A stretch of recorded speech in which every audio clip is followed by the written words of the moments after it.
পহেলগাঁও হামলায় জঙ্গিদের স্কেচ প্রকাশ্যে, পুঞ্জে নাশকতামূলক একাধিক ঘটনায় যুক্ত এই জঙ্গিরা। এই জঙ্গিদের কোড নেম জানা গিয়েছে। এই তিন জঙ্গির কোড নেম মুসা, ইউনুস এবং আসিফ।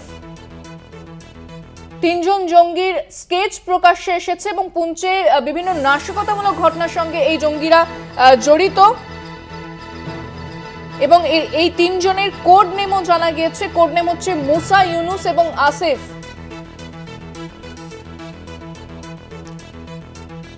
তিনজন জঙ্গি স্কেচ ইতিমধ্যে প্রকাশ্যে এসেছে।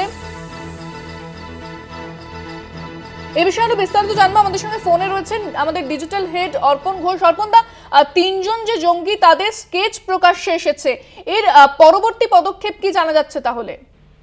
দেখো, কিন্তু এই মুহূর্তে সবচেয়ে বড় খবর যেটা, যে পহেলগাঁও হামলায় যে জঙ্গিদের জড়িত ছিল তাদের স্কেচ প্রকাশে নেওয়া হয়েছে। যারা প্রত্যক্ষদর্শী ছিল তাদের কাছ থেকে বয়ান নিয়ে এবং সোর্স মারফত কিন্তু সেই স্কেচ প্রকাশ করা হয়েছে। এবং তার থেকেও বড় খবর যেটা প্রদীপ দর্শকদের জন্য আরেকটু জানিয়ে রাখি, সেটা হচ্ছে এই যে স্কেচ প্রকাশ করা হয়েছে প্রত্যেকেই কিন্তু তাদের কোড নেমগুলি জানা গিয়েছে। এবং সবচেয়ে বড় কথা, এবং সন্দেহজনকদের এখনো পর্যন্ত যার নাম জানা গিয়েছে তাদের নাম হচ্ছে আসিফ, ফৌজি, সুলেমান শাহ, আবু তালহা। এদের তিনজনকে শনাক্ত করা গিয়েছে এবং তাদের কোড নেম যে জানা গিয়েছে তা হলো মুসা, ইউনিস এবং আসিফ।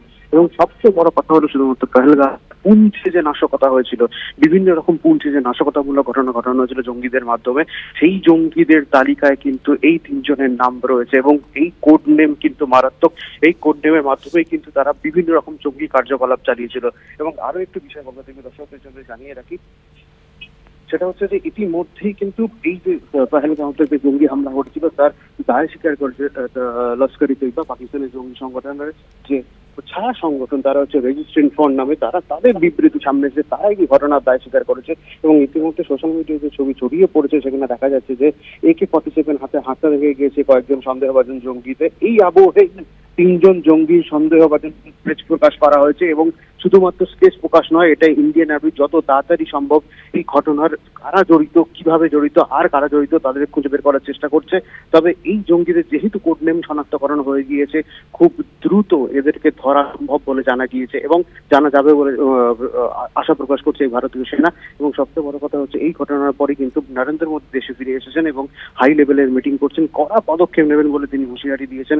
কাউকেই ছাড়া হবে না। তবে দুঃখের বিষয় যেটি হচ্ছে 26 জন যে মারা গিয়েছে তার মধ্যে 3 জন বাংলার। ইতিমধ্যে মমতা বন্দ্যোপাধ্যায়ের তরফ থেকে জানানো হয়েছে তিনজনের পরিবারের যতটা সম্ভব পাশে দাঁড়ানো যায় সেই চেষ্টা রাজ্য সরকারের পক্ষ থেকে করা হয়েছে। ইতিমধ্যেই গতকালই অবিশ্বাস একজনের বাড়ি গিয়েছেন, আজকে ববি হাতিমি একজনের বাড়ি গিয়েছিলেন। তবে সব মিলিয়ে যা খবর, যথেষ্ট এই শোকাহত একটা আবহাওয়া তৈরি হয়েছে। কিন্তু তার মধ্যে সবচেয়ে বড় ডেভেলপমেন্ট যেটা, সেটা হচ্ছে পহেলগাঁও জঙ্গি হামলায় যারা জড়িত, যে জঙ্গিরা জড়িত তাদের স্কেচ প্রকাশ শুধুমাত্র নয়, সোশ্যাল মিডিয়াতে আরো 4 জনের একটি ছবিও ঘুরে বেড়াচ্ছে। যদিও সেটা ভারতীয় সেনার পক্ষ থেকে এখনো পর্যন্ত কনফার্মেশন দেওয়া হয়নি। কিন্তু সবচেয়ে বড় আপডেট যেটা, কোড নেম উদ্ধার করেছে ইন্ডিয়ান আর্মি।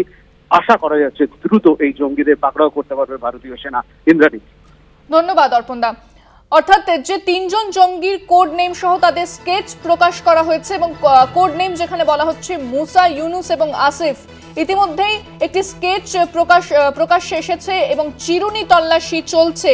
জঙ্গিরা কেমন দেখতে ছিল তার সম্ভাব্য একটা স্কেচ ইতিমধ্যেই প্রকাশ্যে এসেছে। জোরদার তল্লাশি চালানো হচ্ছে, পাশাপাশি নিরাপত্তা ব্যবস্থা যথেষ্ট বাড়ানো হয়েছে গোটা উপত্যকা জুড়ে।